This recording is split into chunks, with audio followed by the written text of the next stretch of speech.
Have you ever dreamed of running away from your 9 to 5 to start a cafe and a bakery where you can surround yourself with delicious bread and people and food all day long?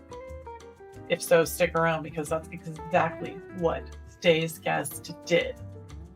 Hello, friends. I'm Kendra from KendraLosi.com, and you've tuned into Invisible to Invincible podcast, where passionately driven business owners share their journeys from hidden gems to industry leaders. Together, we'll uncover the secrets, mental shifts, and business strategies that turn these hidden gems into undeniable forces. Hit that subscribe button and let's dive in.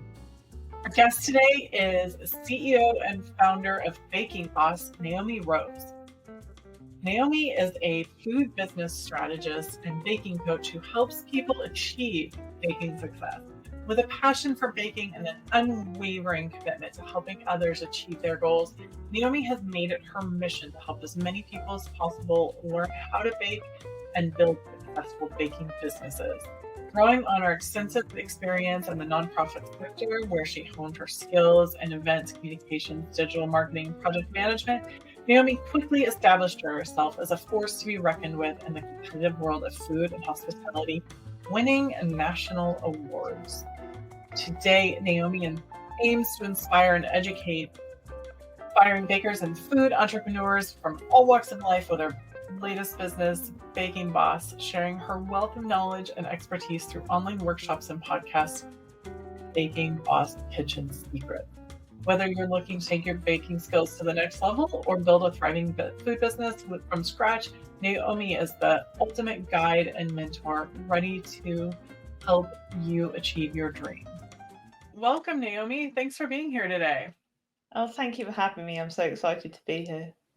Absolutely. Okay. As I was saying, it's not very often that you hear of somebody actually leaving their office job and starting a cafe or a bar or bakery, and you did that. So, can you talk about what it was like to make that decision to change your whole life and your career all at once? Yeah, so I mean, in a way, it was kind of something that was just bigger inside of me than I realized. I think it wasn't anywhere near an easy decision, but I just got to a point where I thought, I need to do something I absolutely love doing. I just don't want to wake up in 20, 30 years' time and think, I've done a job for someone else, which I just don't really care. It's not that, Mhm. I didn't want to do a good job. I just didn't care about it. And I thought, well, I only live once, so I've just got to give it a go. Otherwise, I don't want to be that person that spends their time going, what if at the end of their life and just not doing it. So it was more of a case of, I have to do this. Otherwise, I'm just always going to wonder what's going to happen. That's amazing. Yeah, I hear that more and more from people too, the more I talk to people. So, talk to us a little bit about you were in a 9 to 5 and Yes. then you left that. Can you walk us through that journey a little bit? Yeah. So leaving the 9 to 5, I mean, when I used to work for other people, I was quite a strong minded person and still am. And I just found it difficult to do stuff that I didn't always 100% agree with. I was always do it, but I just always felt that the direction was wrong for what I believed in. So Mhm. I was like, there's no other option. I'm going to have to do my own business because that's the way my brain thinks. But I think the biggest and most challenging thing transitioning from working for someone else to then going and opening your business is suddenly you've got no backup. You don't have the person that you can go to and go, hey, I'm stuck. What do I do? Because you are that person. You have to work out the decisions yourself. And certainly I think in hospitality particularly, it's really quite tricky because you have service with a smile. So every other business that you think you could maybe ask for help or support, you really don't know what's going on behind the scenes because people have this kind of everything's absolutely fine and everything's okay. So in a way you kind of feel like you're completely on your own and you're just flying solo. And it was very daunting to begin with. It was actually really quite tricky. But I knew that I had a plan. I literally had a step-by-step spreadsheet that was color coded. It had project management all over it. And I thought, I've just got to keep taking one step at a time and just work through this list and just keep the faith that I've got a direction and I know where I want to go. And in a way, I was still working full time when I was building the cafe and bar, and the cafe and bar needed a complete overhaul. It was a building that wasn't a cafe and bar. And I set basically the best part of 8 weeks to do it in. So, and it took 3 months in the end. So we went over schedule because I wanted to be open before Christmas, because I knew Christmas from a business point of view would bring in the money, which is crazy and equally a good strategy, because you were going into the busiest time of year, not knowing what you're doing. But I knew it from a financial point of view, it made the most sense. So I was still working 9 to 5 until the November, I think mid-November, and we opened on the 4th of December in the end. So I was juggling 2 very busy projects at the same time. And yeah, it was definitely like my head was so much focused on getting to opening day that I actually then didn't really consider how much effort I would need once it's open. So I got to opening day and thought, yes, I've done it. And then realised, like, no, this is it now. This is every day. So I was absolutely shattered by the time we got to open day. But it was an amazing transition. But yes, you needed a strong mind. And some days you just did not have that. It wasn't always there. It was definitely lots of self-doubt, lots of questioning what you were doing, and learning. It was such a big learning curve. I didn't realize we needed building control. I mean, these are all basic things that people go, well, if you've done it before, you would know that. Well, I hadn't done it before, so I didn't know that, but we learned. So it was a really steep learning curve. So why a cafe and bar? I think for me, I'd always baked. I baked up my whole life. It'd always been there in the background, and it's something that my business was named after my grandmother, Elsie May, and she always wanted her own tea room, and I spent a lot of time with her. And she had this kind of amazing zest for life, if you like. She was very positive. She always saw the bright side of everything. She never complained. And I wanted to create somewhere that people could go, relax, meet friends, be there on their own, or just feel that they can go to a place where they can take their dog, enjoy a nice coffee, maybe hear some live music. And that's what I wanted to create. I wanted to create this space that people could enjoy, because I felt that I could offer that to people, and that be that comfort away from home that they sometimes need. And it just felt that was the right place for me, and it combined my love of baking. And the bar actually was more from a business point of view. I knew the bar would help support the cafe, which was my true passion, but the bar would be where we'd make a bit more money. So sensibly, it was a good addition to have. Plus, I get to do all the fun evenings and themes and all of that sort of thing. And I just love doing events. So it was really what was sort of got me into the whole business, really. Absolutely. And where was this magical cafe located? It was in just north of Cambridgeshire in the UK, so probably about an hour outside of London. Okay. And then you went about adding to it as well in a really interesting way, right?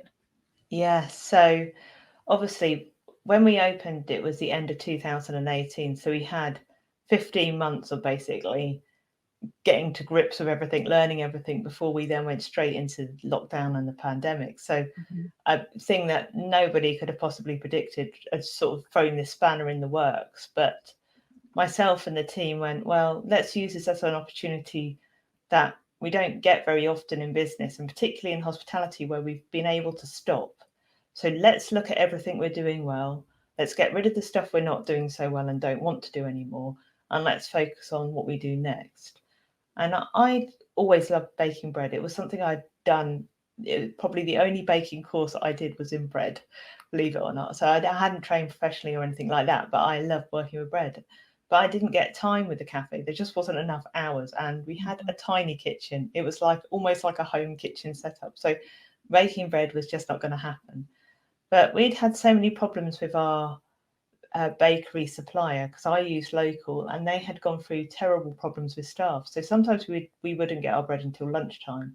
And when you're serving breakfasts from 9 a.m., people want bread. Yeah. It's like a standard, right? So, Right. right. So let's just start baking bread for just the cafe, and we'll just try it and see where we go. And I, taught my staff, and we all started serving it. And people go, "I love your bread. Where do you get it from?" I'm like, "Well, we bake it." "Well, can you make us some?" I'm like, "No, we've got an oven which is tiny." So, but yes, we started sort of selling the odd bit here and there on the side. And then when we went back into the second lockdown, I started actually delivering it and selling it to people as well, because I had the capacity then, because the cafe wasn't running 100% of the time. So I was like, I think this town needs a bakery. There's a gap in the market. It doesn't have one. There's no artisan bakery here, and I think people might like it. So I'd initially gone to the bank to get a loan, because they were offering resilience loans at the time in the UK, and the bank said no, because I wasn't making profit every month. And I'm like, I'm breaking even. It's lockdown. I think I'm doing all right. And isn't that the whole purpose of a resilience loan, to help you get back on your feet again? Anyway, that's a whole other issue. What resilience means? Like, yeah, exactly. I don't know, but anyway, one of my friends said, "Well, why don't you think about crowdfunding?" And I'm like, it's a brilliant idea, because actually what it does is I can involve the community. I can find out if this is actually really what they want in the town. And I'm building a customer base for the bakery before it's even opened. It's brilliant. And I then get the funding that I need from people investing into my idea, that then can help me open my business. So that's what we did. And the support was unbelievably overwhelming. I didn't quite believe how much we ended up raising. It was £17,000 in the UK. So absolutely more than what we'd asked for. Over 300 people had invested as well. And it was just phenomenal community support for it. So we were able to open it.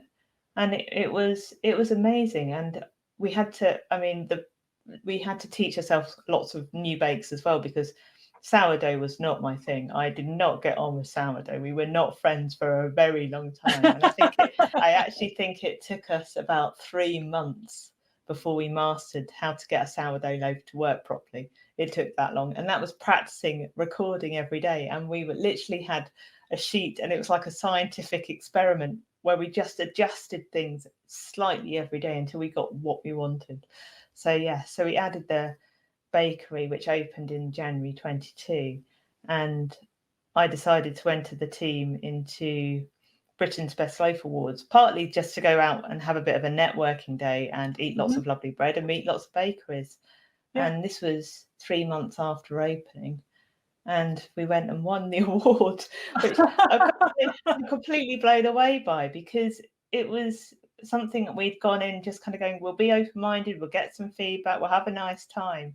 But it was such a good way to celebrate all the amazing things that we'd worked so hard to do, and actually truly show the hard work was definitely worth actually what we'd gone through to get to that point. So it was really quite special, and we completely couldn't believe it really happened to us, really. That's amazing. That's amazing. Yeah. So you changed this year from the bakery, correct? So can you talk a little bit about that as well, like this next pivot that you made? Yeah, so not long after we'd won that award, and we were thought, right, we're starting to come out of the pandemic, we've got the bakery going, everything's going in the right direction finally. And then the cost of living crisis hit. The war in Ukraine and Russia had almost an immediate impact on the bakery, where our flour delivery went from 3 days overnight to 14 days. And oh my gosh. Everything just started to get, all the energy bills rose, everything started getting more expensive. And even though we still had a good regular customers, they weren't spending as much. And there's only so much I can do to put up profits. And there seemed to be also a bit of in hospitality, as well as a lot of other industries here in the UK, there seemed to be a lot of staffing shortages. So bakeries that were in the bigger cities compared to me were offering, that were working for me, that were at apprentice level, jobs that were requiring skills of people with 3 to 4 years experience, which was paying a hell of a lot more than I had. And Wow. I Yeah. mean, of course, why wouldn't they take those kind of jobs? So it was really tricky, and they kept saying to me, "I don't know what to do." I'm like, "You have to do what's right for you, but Yeah. I can't pay you what you're asking for because it's not the right standard for the industry." So it was just everything got very difficult, and in the end, I had to make the decision to close the business, which was absolutely the last resort, and I kept it going as long as I could. But financially, this situation wasn't going to improve, and the bills kept just getting larger, and I hadn't built up enough cash flow from building the bakery and everything else and getting through COVID to weather the storm of what was coming next, which we didn't know how long it was. So the most sensible decision to make was to close it, which was very, very difficult, and one that I know I wasn't the only one very upset about it. I had a lot of customers who were, but incredibly supportive. And I actually, when we were talking about how I would go about and what the PR messaging was, I'm like, I'm going to tell people what's actually going on. I'd rather they understood what's going on behind the scenes and have other baking businesses similar to mine feel that there's some comfort knowing that this is not just happening to them, it's happening to me as well. Yeah. And in a way, it's like I say, service with a smile. You keep everything behind closed doors in hospitality because you don't want people to see any struggles. But sometimes I think it really helps people understand what goes on, and they're allowed then to support in the ways that they feel comfortable to do so.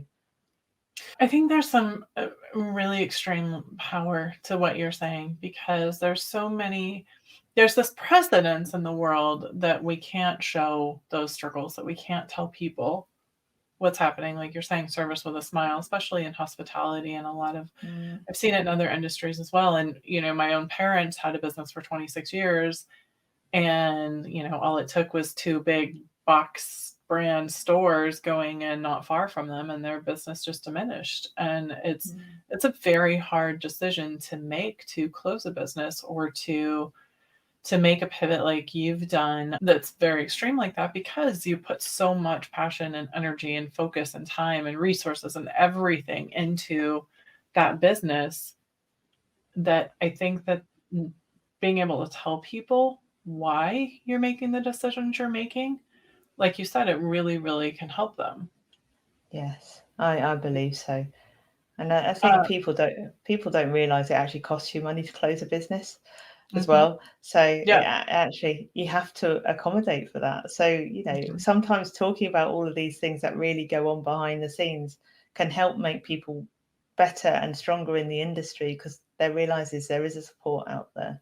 And I was very fortunate because when I first opened my business, I was really scared of the competition, but actually we talked quite a lot to each other, and we, particularly during the pandemic, it was quite useful to have that support from other businesses. But people don't see that, and I think a lot of baking businesses, particularly if they're on their own, they don't get to have that support because they don't know it's there.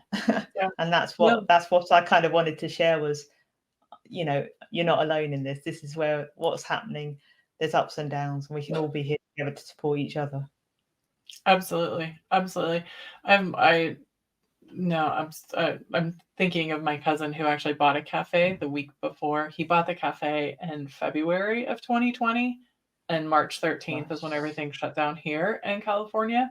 So it was very much like he had this brand new cafe he just bought, and he had to figure it out. Like, well, what am I going to do? And I think that had he had more people to talk to, he did really well and got very creative because he didn't know what he didn't know. But I think that there's a lot of how much more could you have done if you knew and were able to have those conversations with others, not just you, but general bakers and general Yeah, people in oh, industry. 100% agree. I think it's very difficult. And when I first started the business, I'd gone from 9 to 5 office to suddenly running a cafe bar and then later on, obviously, bakery.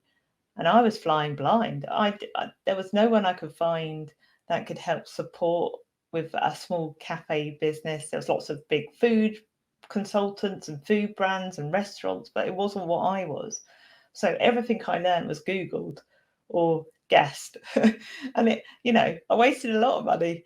My staff used to laugh at me because used to keep getting stuff wrong with the Amazon orders as well. So they'd either turn up giant or tiny for kitchen equipment. So I'd like have the massive, great big tweezers when they only wanted small ones, or like big ladles that they didn't need. I mean, it was just ridiculous. But I mean, they were just the small examples of stuff that just got wrong. But there was a lot of learning, and a lot of my time was taken up by just trying to work it all out without knowing what to do and how to do it. And those are steep learning curves that you have to make up quickly, right? Like, yes. You said, I'm going to do this. I'm starting to do this. And now, like, okay, I thought I needed to know this. Isn't that always the case, right? Like, you think you only need to know like a few things. Like, okay, this is what it's going to take. And then all of a sudden you open it up and you're like, oh, wait, I need to know all the things. Yes. And then, you don't really appreciate that customers are then there and they have questions. And you kind of got to try to answer them confidently. We're thinking, is that the right answer? I'm going to make it up confidently until I get there. Yeah, exactly. Bake it till you make it is my phrase. There you go. There you go. Now, along those lines, and the problems and the challenges that you ran into trying to navigate that, can you talk a little bit about what you did about your current business and what you created after you decided to close down the bakery? Yeah, so closing the bakery was definitely it was horrible in many, many ways, but it was absolutely the right decision. There was no other option. I'd run out of options. And even though my head will always go, what else could I have done? And that will always happen. I think I know that I did exactly the best I could do with what I had at the time. But where it kind of led me to was I've been through this whole entire journey. I've done a lot of it on my own with no support. And well, that said, I have my team, and my team were brilliant, and my friends and family around me were also brilliant. So there was support there, but the actual business running, management, and all that sort of thing, it was all by myself. I did it sort of on my own. And I didn't want to lose all this knowledge and everything I'd learned from those years of just figuring it all out. I wanted to use it for good. So that's exactly why I created Baking Boss. In fact, the day after the official paperwork went through on the closing of the cafe, this new business started. So I did it straight away. It wasn't like I had much of a downbeat. I'm like, no, I'm not going to just gone through all of this just to let it fester in my mind and vanish, because people need help and people need support. And I want us to be able to talk openly about, business finances, how to price your products, how to do stuff, what happens when environmental health comes around, because that is always terrifying to know what to do when environmental health comes around. But I want to be able to have these conversations with people, and people be able to ask questions and get honest answers so that they can create successful businesses they want to run in their own ways.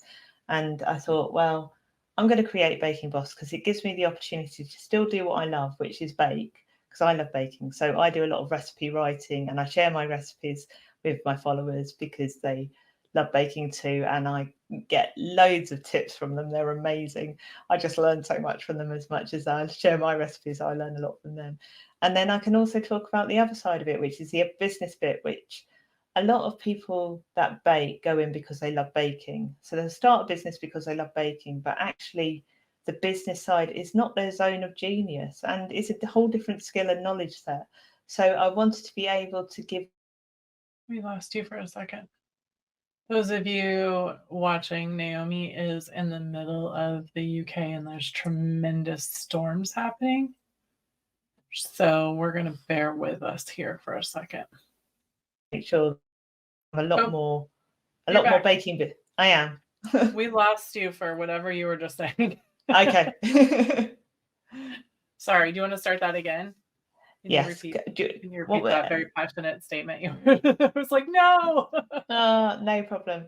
Yeah. So Baking Boss started the day after I closed the cafe and bar, and I wanted it to not lose any of the knowledge and all of that information I learned over the years. And I don't want people to ever feel alone doing their own baking businesses. I was alone for a lot of it, and it was quite lonely. And I want people to be able to go somewhere for support. They can ask questions and not feel like they're being stupid. We can talk about finances openly, which is a topic that often doesn't get talked about. What happens when environmental health comes around, all of those bits that you're like, I just don't know what to do. But that's why Baking Boss exists. But it also gives me the opportunity to bake as well, because I love baking. I love creating recipes, and that's where the whole business began. So I share all the recipes that I've learned, all the skills I've learned in baking, because I've learned a huge amount, not just by just a lot of it practicing, but from my team as well. My team were amazing bakers. We're all home bakers, and we learned from each other, and we learned from our customers as well, because they helped create that. So I have an amazing team of community of people that love baking. They share their tips with me, I learn from them, and we just share our love of baking. And then I also got a community of baking business owners who start their businesses loving to bake, but they don't, their zone of genius really isn't the business side of it. It's not something they know. And that's not nothing to say that they're stupid or anything like that, far from it. It's just that it's a whole knowledge and other skill set that you need it, and it's a different part of your brain to use, and that's where I can help, because I've done both sides of it. So I understand the baking side, but I also know the business side, and that combining the two without having to make the choice between doing something you love and creating a business, because often we think we can't do both, but you absolutely can do both. And I can help kind of build that bridge, that they can create a successful baking business that's built around them, rather than something that they end up having to do many hours a week to really try and make the money they need to have the business survive, which is often what you see a lot in the industry. I think that's really powerful, and I see it a lot in other industries as well, right? Like healthcare people, and I've worked a lot with them lately, where they go in, their physical trainer, a physical therapist, or they're, some person who's passionate, an author. You're passionate about what you create and that thing you can do and how you can help people, or what you can create in the world. But then the business side is entirely, like you said, the opposite side of your brain a lot of times. Yes. And like everything else, it has its own language and it has its own things. And it's, to your point, it's extremely hard to find the things that are relevant. How to price, what to do, what to expect, how to look out for, what to look out for, how to get started, no one wants surprises in their business. No, and also there's so much, when you start Googling stuff, there is so much information. So you suddenly end up with a to-do list that is so massive that you can't possibly do it, which then you end up working 80 hours a week just to get through all the things that people tell you should be doing, rather than actually creating the right business for you. And that is a really hard thing to work out how to do on your own. Absolutely. I can't tell you how many times I've had businesses come to me, and I used to work in a very regulated market, like the CBD cannabis space. And I had so many businesses that they went through marketers specifically, and every marketer told them to do something different. And so now that by the time they get to me, they have no money left. Their business hasn't grown.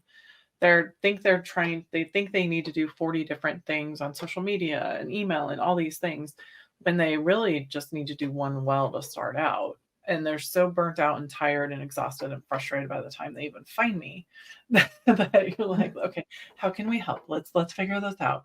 Because the Google results that they got had so many, like you said, like thousands and millions of things that you should do as a business owner. And if any of us tried to do all of them, we would be exhausted all the time. Yes. And I think the other thing is, often we think with, like, particularly in baking, we think about the cakes first. And actually we need to kind of think a bit like a CEO, even though there might just be us. Actually, we need to think like a leader. We need to think like, what's right here for the business, and where are my skills best used? And sometimes we feel like we can't outsource stuff that's not our thing. But actually it's kind of go, well, if you outsource, say, your social media, because you knew that would bring in customers and sales, isn't that a better use of your money, rather than you? That's your cost. You're costing your business money by doing that. So it's, in a way, it's helping people figure out what's right for their business, rather than what they've been told or what they think they should do, or they should do everything themselves and try and make it all work. And not have enough time to do it in. Absolutely. And that it's okay to ask for help and to find help. Yeah. There's Yes, people who've because done it. no, you feel like you have to do it all alone, and I know I was there for a very long time, and it took me years before I felt comfortable asking for help. So Yeah, no, I love this. I love our conversation, Naomi, and I love what you've created. And I love what you're doing with Baking Boss. So, can you please let everyone know as we're wrapping up here? I have two more questions for you. One, what, based on all your experience and the pivots you've had to make and the really tough, hard decisions that you've had to make, as well as the fun ones, right? What advice that you would give to somebody who might be thinking about, I'm feeling stuck, I'm unhappy, I don't know if I should do that next thing? I think the biggest thing for me is we've always got a choice. So sometimes it's very easy to put limits on what we're capable of and listen to what everybody else says. But actually, opinion is really the lowest form of knowledge. So you've just got to do what you love. And even if it doesn't go the way you've planned, even if, I had to close a business, I did it and I'm still here and it's worked out. So Mm-hmm. actually, sometimes you just got to try things. But as long as you've got a destination, and given that people, if you love what you do and you're passionate, that will far more carry you than having every bit of knowledge it comes to when you run a business. Because actually, when you start a business, we're all starting from ground zero. No one has really much more knowledge than the other because it's your business. So you create it the way you want. But just instead of thinking of the reasons you shouldn't do it, think of the reasons you should. So go for solutions, not problems. That's fantastic. Fantastic. And can you tell everyone where they can find you, what you have going on? And Yes. that way they know where they can connect with you. Yeah, absolutely. So I'm on all the socials. I am Baking Boss. So come find me on Instagram. I've got a couple of Facebook groups. So one for business owners and one for baking. But you can find all the links in my social media channels. I've got a website where you can go to the blog for business advice and lots of recipes, which is bakingboss.net. And I've got a couple of freebies on there. But I've also got a free challenge, and I'm going to be launching my new Baking of Business course at the end of November. So that is going to be a really great opportunity to get involved and get your business started and get everything you need to do what it is you do best, which is bake and sell lots of amazing cakes so we can all eat them all. Absolutely, right? Absolutely. Yeah, And we'll we put all need all more of cake in the world. 100% agree with that. I'm like, let them eat cake. No, that's not right. Yeah, definitely. Lots of No, cake, not that lots of part. cake. You can find all of Naomi's links and contact information in the show notes, so go check that out. Naomi, thank you so much for being here. I know there's a raging storm going on where you're at, so I appreciate you taking time out. Oh, thank you for having me. Time out. Thank you so much. All right, and everyone, we'll talk to you next time. Thanks.